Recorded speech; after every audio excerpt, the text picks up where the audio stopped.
Cameraman, do like this. You are blocking some people's view. You have to do that.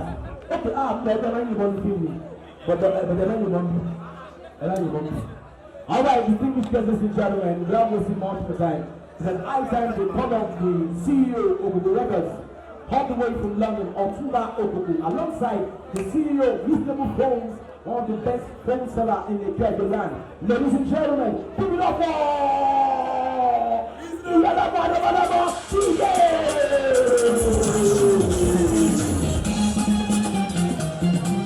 Okay. Hey, are you sure you're here?